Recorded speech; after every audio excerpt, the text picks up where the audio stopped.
Bali mapagpalang araw sa ating lahat mga kapatid.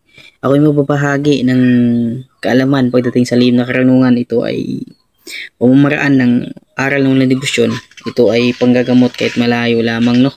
Ito ay panggagamot gamit ang pangalan o picture ng isang pasyente natin, no, na malayo yung ginagamot natin. Itong pamamaraan na ito ay talaga namang subok na rin. At maraming gumagamit rin nito na mga healer na sa aral ng walang debosyon.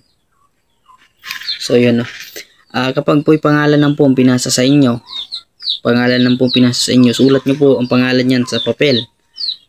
At kapag nasulat nyo na po sa papel, binyagan nyo po sa pamamagitan ng tatlong persona. Tawag po kayo sa tatlong persona, humiling po kayo na binyagan yung pangalan na nakasulat sa papel. Diba? Sa pangalan sa Ama na may gawa ng lupas masuk sa Santo, binibigyan ko. Si, banggitin mo yung pangalan niyan ng full name. Pag nabanggit nyo na po yan, binibigyan ko na magaling ang taong ito. Kahit malayo man siya, yung mapapagaling sa kapangyarihan ng kataas-taasan na Diyos. Ito'y binibigyan ko sa pangalan sa Ama na may gawa ng langit at lupa. Sa pangalan ng Diyos Anak na si Kristo, sa pangalan ng Espiritu Santo, ipan nyo ito sa cross.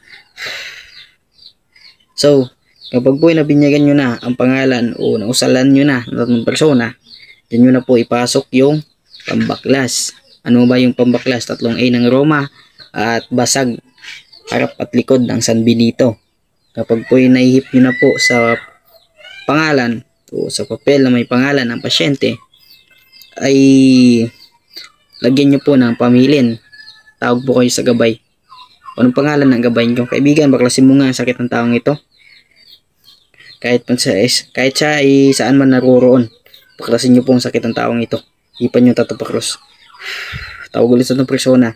Sa pangalan sa man may gawa ng lupas pasok sa Santo. Ipan nyo ulit. Diba? Pasok na. Ganon lang yung pamamaraan sa sa pangalan. No.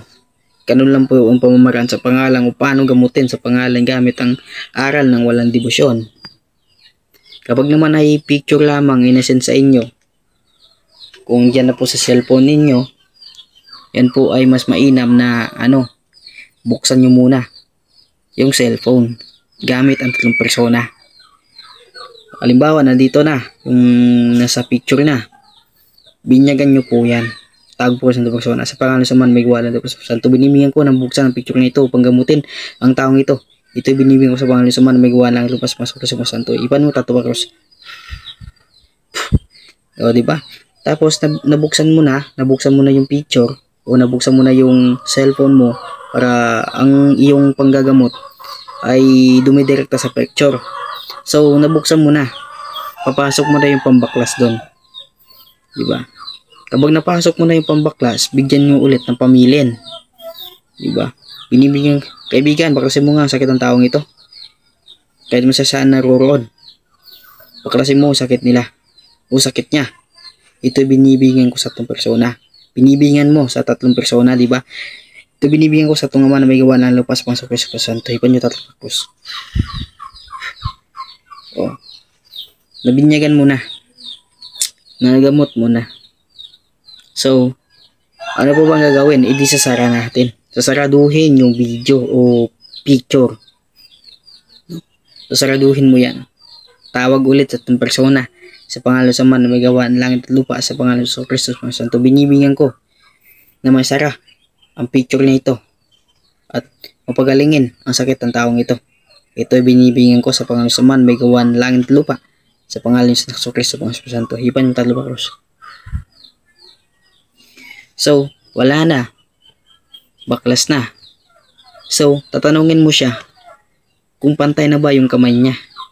O kahit hindi mo na siya tanungin, basta marunong ka mag-check o mag-suri ng sakit sa isang kamay mo, pagtatanong sa gabay mo kung wala na ba ang sakit ng tao, yan po ay malalaman mo. Kapag pumantay po yan, o pag humaba ang pagpantay po, yan ay hindi. Kapag po'y humaba ang yung kanan o kaliwa, yan po ay sagot niyan. Depende po sa yung tanong. Halimbawa na lamang po, kaibigan, Wala na bang sakit ng taong ito? Pumantay ka o hindi? Umaba ka sa kanan ko. Kapag umaba yung kanan mo, ibig sabihin, o pag pumantay, hindi. Yun lang po. So, yun lamang po. God bless, mag-bless. Mapagpalang hapon sa inyo.